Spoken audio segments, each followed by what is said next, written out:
शुक्राचार्य महर्षि भृगु के पुत्र और काव्य मुनि के नाम से भी प्रसिद्ध थे।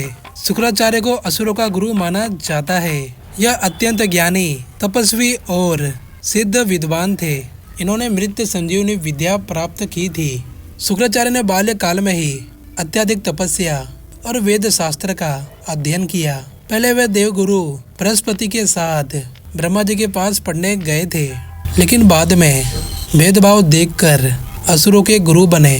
शुक्राचार्य ने भगवान शिव की कठोर तपस्या की और उनसे संजीवनी विद्या का वरदान प्राप्त किया। देवताओं के गुरु बृहस्पति थे तो असुरों के गुरु शुक्राचार्य थे।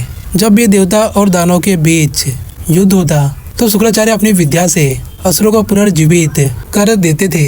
इसी कारण असुरों को कई बार बढ़त मिली। शुक्राचार्य की पुत्री का नाम देवयानी था। देवयानी की शादी ययाति राजा से हुआ, लेकिन ययाति ने देवयानी की दासी शर्मिष्ठा से भी विवाह कर लिया। इससे देवयानी और शुक्राचार्य दोनों नाराज हो गए। बाद में ययाति को शुक्राचार्य के श्राप की वजह से अकाल वृद्धावस्था मिली। संजीवनी विद्या के स्वामी मृत को भी जीवित कर सकते थे।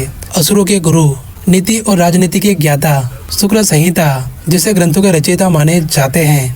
वैदिक ज्योतिष में शुक्राचार्य को शुक्र ग्रह का अधिपति माना जाता है। यह सौंदर्य, कला, प्रेम और भोग का कारक है। बलि और वामन अवतार। जब वामन भगवान ने राजा बलि से 3 पग भूमि मांगी, तब दानवगुरु शुक्राचार्य ने बलि को चेताया कि यह विष्णु है, लेकिन बलि ने वचन निभाया। वामन ने पूरे ब्रह्मांड को नाप लिया और बलि को पाताल में भेज दिया। शिव उपासना। शुक्राचार्य ने शिव की तपस्या कर उनसे अमोघ विद्या और वरदान पाए, इसलिए इन्हें शिव भक्त भी कहा जाता है। शुक्राचार्य केवल दानों के गुरु नहीं थे, बल्कि महान ऋषि और विद्वान भी थे। उनका योगदान आयुर्वेद, राजनीति और ज्योतिष में वे शुक्र ग्रह के अधिपति माने जाते हैं।